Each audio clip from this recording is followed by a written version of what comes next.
Hey guys, welcome to Mr. Smith's Kitchen. Ryan, Mr. Smith Kitchen, as always. And today, I know I said yesterday on last night's video, I had no clue what we were going to make for dessert. I had some ideas, I had quite a few ideas, and I thought to myself, what are we going to make? But then, the more I thought about it, I thought, I came across this recipe for cookies. I love cookies, and they seem to be all the craze at the moment, at least for people that I've been baking for lately.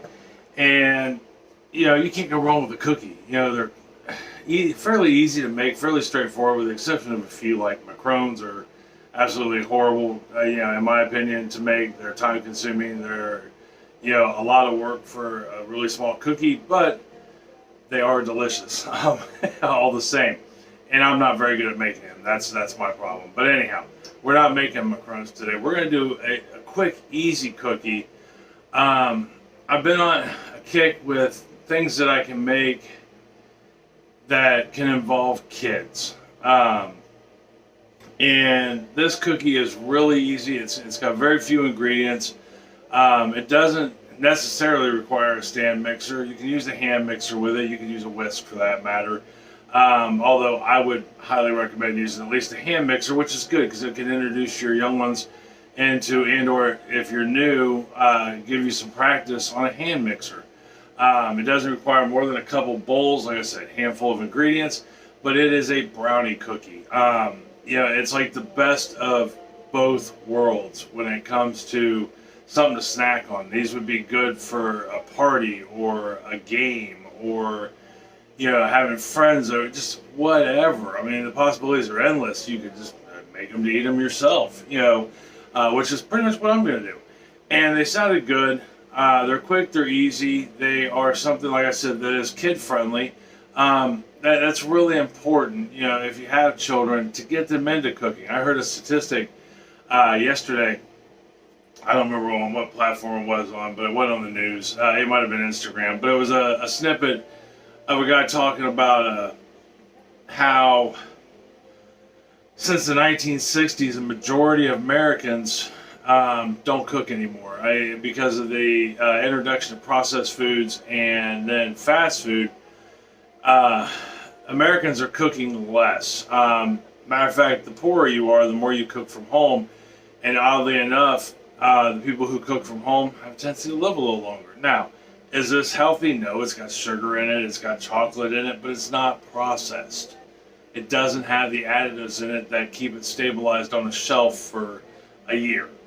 And that's important. As unhealthy as some of these baked goods are, well, majority of baked goods are, when you make them from home, they last longer. Much when you cook from home, like the meal we made yesterday with the cheesy jalapeno chicken.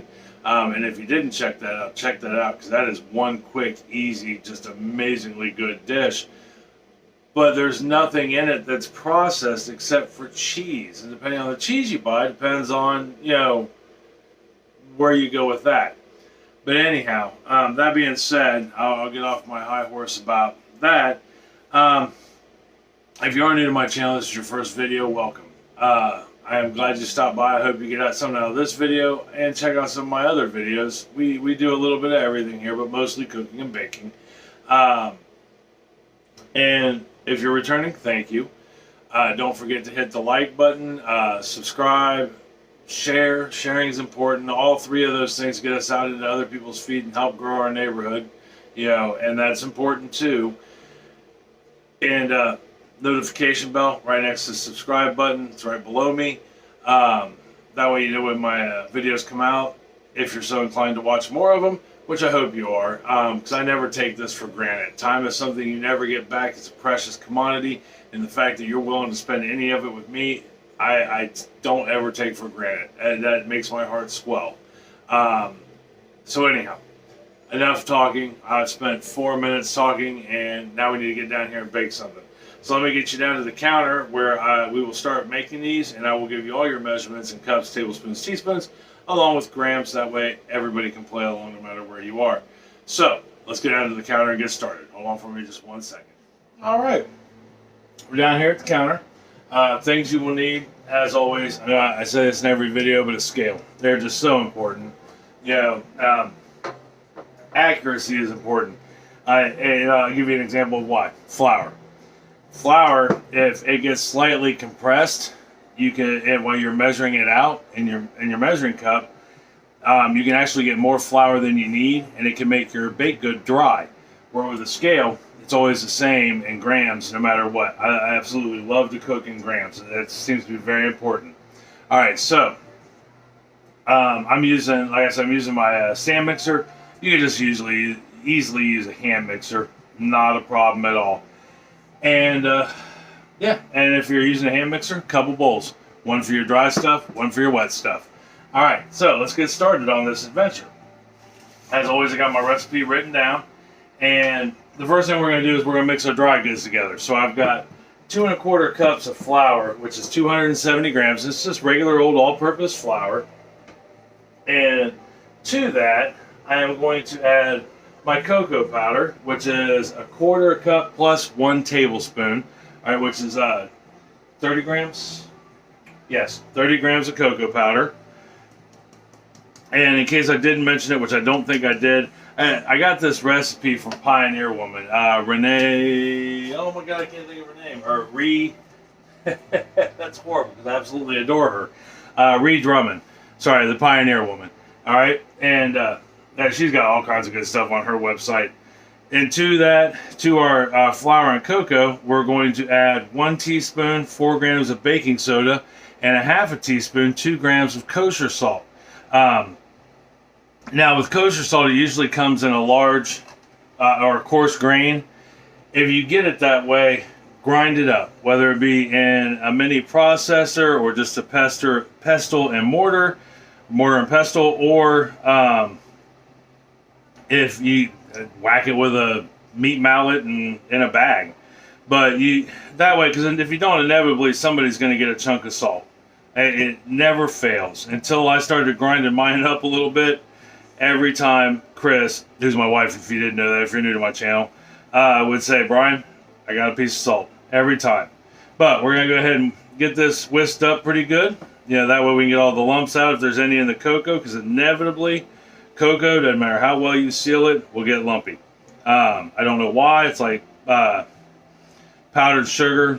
You know, it likes to get lumpy.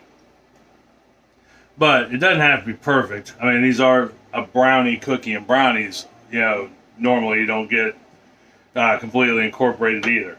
All right, so we got that done. We're just going to set it to the side. Next thing we're going to do before I forget again, we're going to put our oven at 350 degrees Fahrenheit. Let that get warming up.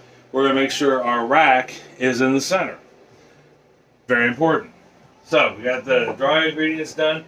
Next thing we're going to do now, we've preheated our oven, is we're going to get our dry ingredients done, preheated the oven. One thing you might want to do in advance, I've got 4 ounces of bittersweet chocolate. Okay, and you can just use regular unsweetened chocolate or bittersweet. I haven't had bittersweet running around, so that's what I used. And they're bars, chocolate bars, 4 ounces, and I melted it down, but you want to let it cool a little bit. All right, you don't want to stick this in piping hot. You'll cook your eggs. Now, in our mixer, we're going to add 2 sticks, 228 grams, 16 tablespoons of softened butter. There is a difference between softened butter and room temperature butter, I have learned. Room temperature butter has been sitting out forever and a day, right? The minute you touch it, your finger goes completely through it. It has no real, nothing holding it together. Softened butter has been out for about a half hour. And it's not quite gotten above 72 degrees, if I remember right. So we want it softened, right? Not completely room temperature, but softened. And to that, we're going to add 2 cups, 400 grams of sugar. And we're going to combine the two and cream our butter, and it should almost be light and fluffy, right? So that can take a couple, 2-3 minutes, depending on how soft your butter is. All right, so we're completely creamed and incorporated together, combined. All right, kind of light and fluffy. I know I've mentioned it before, but it took me forever to find out what light and fluffy meant in the baking world. It is essentially mashed potatoes. If you have the consistency of a mashed potato, right there, you are light and fluffy. The light means that your butter is no longer yellow. It's leaning more towards the white. It's completely creamed. And fluffy means it looks like mashed potatoes. So we got that done. Give our bowl a good scrape, just so we know where all the members of this community are playing together, right? We're going to turn this back on low, all right? Which, if you're using a stand mixer, is number 2. We'll take our spatula and we're going to take our chocolate and we're just going to drizzle it in. You know, you don't want to dump it all in at once. You end up clumped. But we'll just drizzle this in. Okay, we got that drizzled in. Go ahead and turn our mixer off for a second. We're going to give it another good scrape. You know, that scraping is so important. It does a couple things. Every mixer, including hand mixers, you know, your hand mixers that you would use with a bowl, your electric mixers, I guess, they will create a dead spot. Also, they can't reach some orifices of a bowl, you know, even though it's round. So you always want to make sure everything, you know, you scraped often. That way, you know, everything's getting mixed up. Stand mixers are synonymous with the very center of the bowl not getting mixed. And this is no different. I mean, right now I can see it. It's, you know, got some streaks down there towards the bottom where it didn't get mixed up quite well. So we got that mixed up, just like such. And our next step, all right. Now that we got that scraped, is we're just going to let this run on a higher speed, about medium, for just another minute or two. We don't want it to go real fast. We're not trying to incorporate a bunch of air like a cake. We're making cookies. But this one, sure, we get it all mixed up. All right, we are all mixed up. Give it one more quick scrape on the sides. I'm not even going to lift it up. That stuff kicked back down there to the bottom.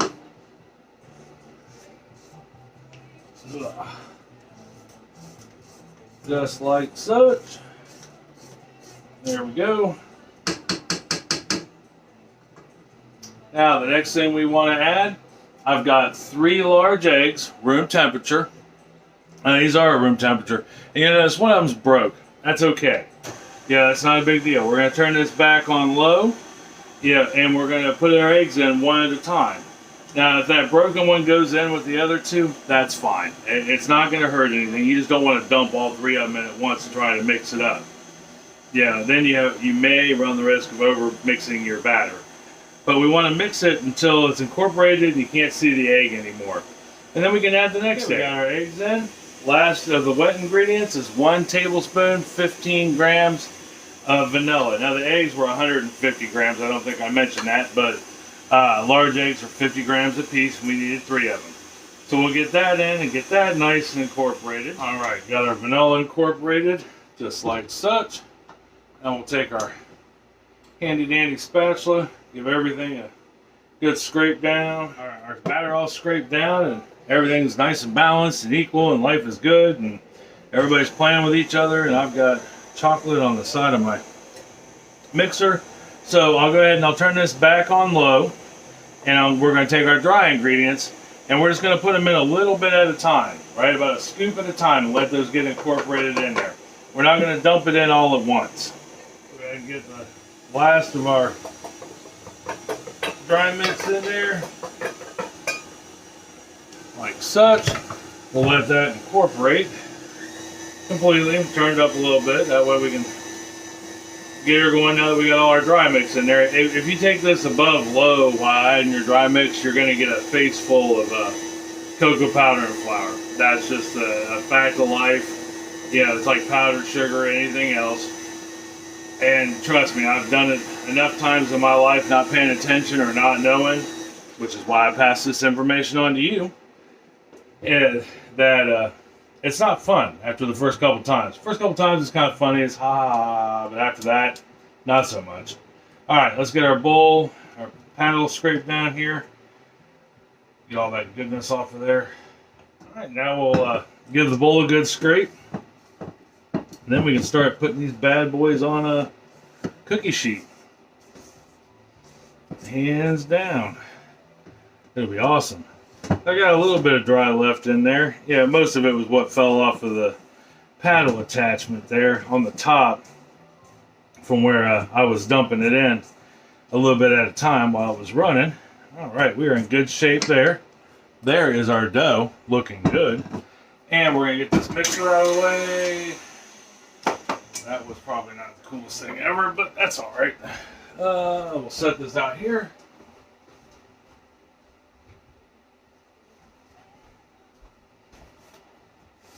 Get the dry mix off the counter.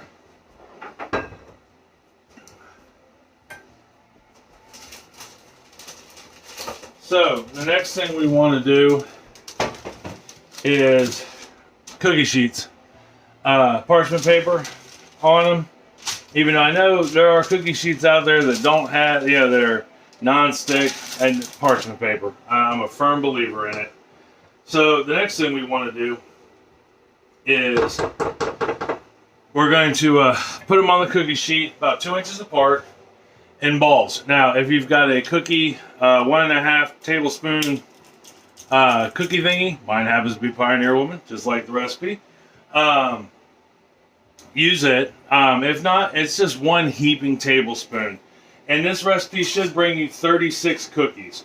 But we're just simply going to take them and drop them on there. Like I said, about 2 inches apart. And if we do this right, we'll get 36 cookies. All right, we got all our cookies on our cookie sheet.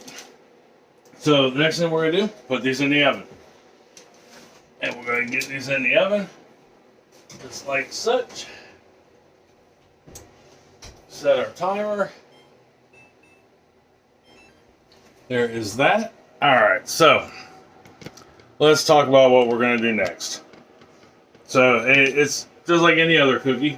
These ones we're going to let bake for 11 to 12 minutes. Okay, and I'm going to keep an eye on them. What we're looking for is, you know, say we're just round balls. You'll find they're kind of, you know, they're not stiff. They're stiff enough to hold together, but not much more. So we're looking for them to kind of poof up a little bit and set. They won't be going out. They won't be going up. They'll just be set.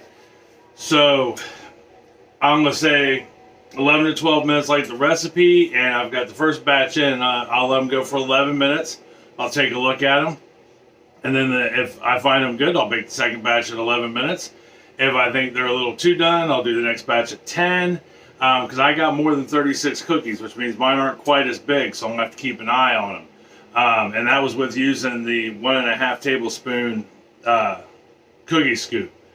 So we'll see how it goes. But I'll check them. I'll probably check them at about 9-10 minutes, take a look at them, and then if need be, pull them then. But I'm going to shoot for 11, need be 12. But your oven will vary, so just keep an eye on them. They'll poof, they'll set, they should be a nice round cookie. So when I get back, we'll talk about what we're going to do with them next. All right? Hold on for me 1 second. Okay, so our timer's going off. Let's go ahead and get that turned off. And we're at 11 minutes, and I'm here to tell you I think that's going to be good enough because these are poofy. They don't look wet on the top, and they look set. So, what we do next? We are going to let those sit there and cool for a couple minutes on the pan, right? So because right now if we try to take them off, they just fall apart. That's fact of life with any cookie. That's why we let them sit for a couple minutes. Let them cool just enough that we can remove them from the sheet, and then I'm just going to put them on this rack down below to completely cool. So I'm going to go ahead and get the rest of these baked up and let them cool, and when we come back, we're going to coat them with some powdered sugar and try one. I think they're going to be delicious. My kitchen smells amazing. They look amazing. We're 2/3 of the way there, man. I'm telling you. So let me get the rest of these baked, and when I get back, we'll powder sugar and try one. All right? Be back in 1 second. Okay, so we let all 46 cookies cool, although there are only 44 left because me and Chris already tried them. I'm not going to lie. I can tell you they're pretty solid. But here is our end results as far as cookies go. So all we have left to do, did not try with powdered sugar on them, is just put some powdered sugar on them. Now you can put the powdered sugar on them warm. Now the problem you'll have with that is you'll have to serve them immediately if you want that look, because the heat and moisture on the cookies, if they're warm, will make the powdered sugar disappear. But if you don't want it to disappear right away, or you're not serving them right away, let them cool. It's no different than a brownie. A brownie you would let cool. So, but there we are with the powdered sugar on, and I think they look absolutely delightful. But that being said, let's try one. Anyway, because that's what we do, right? What's the point of making them if you can't try one? That just sounds kind of silly, now, doesn't it? But we're going to try one. Maybe two. You never know. Yep. That tastes as good as the one I tried earlier.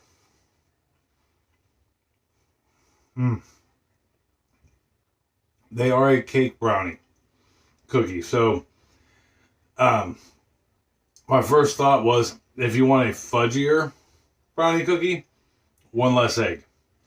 No different than a brownie mix that you would buy at the store. That was my first thought at any rate. I could be completely wrong, but I know for cake-like brownies, when you're using a box mix, you use 3 eggs. If you want a fudgier brownie, you use 2. So I'm guessing that the same rule would apply with this. I don't know. We'll have to give it a try, right? But they taste just like a brownie in cookie form. You can't beat it. And the powdered sugar really does add a little extra to it. The one I had earlier was plain. And it tastes like a boring thing. But that actually tastes really good with powdered sugar on it. And we were talking earlier, me and Chris were, when we were letting these cool, and we each had one to see how they went, because I couldn't let her just have one and me not have one. You could do 1,000,001 things with these. Even if you just made this a plain brownie while it's still warm, you could stick a piece of caramel on there. You could drizzle caramel on it. You could put peanut butter chips on those. You could put peanut butter chips on it before you bake them. And then you got a brownie cookie with peanut butter chips or caramel chips or any kind of chip you could possibly think of to go on that. You could put an icing on these. The royal icing that went with the cookies that me and you made together a few weeks back would be ideal on these. Or a frosting. Or put them together as a sandwich. Ooh, a sandwich. That would be good. You could take a little bit of icing, like a buttercream icing, or even a cheesecake, cream cheese icing, and put those in between it and make it a sandwich. Holy cow, that'd be off the hook. Or just decorate it with the icing. Put a little on the top, boom. Good to go. Either way, there's like a bazillion ideas running through my head right now of things you could do with this. A strawberry syrup or jam, or just possibilities are endless. So anyhow, give these a try.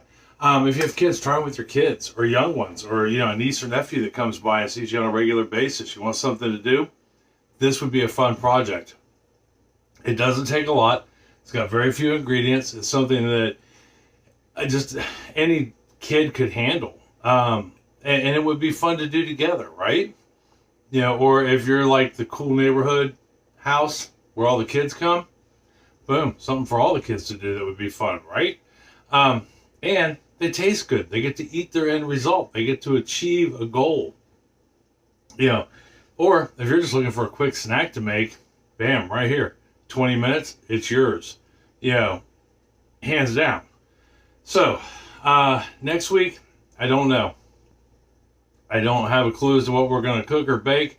Well, that's not true. Baking-wise, I have an idea of something I want to try, and it's going to be another cheesecake. My friend Jen Little, who has been my friend for the better half of, 30 plus years, had said something about a chocolate chip cookie cheesecake. And I thought, ooh, that could be fun. So I think that's what we're going to do next week. And we're going to make it for her. We may make two, one for us, one for her. But don't tell her, okay? We'll make it a surprise. So that's what we're definitely doing for dessert. Chocolate chip cookie cheesecake. And for dinner, no clue. None at all. But we'll figure it out when we get there, right? Let me know if you try this recipe. You know, I don't think you'll be disappointed. It'll be something fun to do with the family, the kids, the nephews, the nieces, the neighborhood kids. You know, whoever it is that you have in your life. Bring a friend over. Make some cookies and have, you know, a cup of coffee with this, or something stronger if you prefer. And have some good conversation. So until next week, I love you. I love you very much. And I mean that from the bottom of my heart. You know, I don't ever take you guys for granted, and you know, my love is sincere. Tell somebody else you love them. Now you love them very much. It's going to make their day a whole lot better. It's going to make you feel a whole lot better to tell them, I guarantee it. Make them some cookies. Make some cookies with them. It'll give you time to talk, you know, catch up, and have some good conversation. So next week for dinner, I'll see you then. All right, love you. Talk to you later. Bye.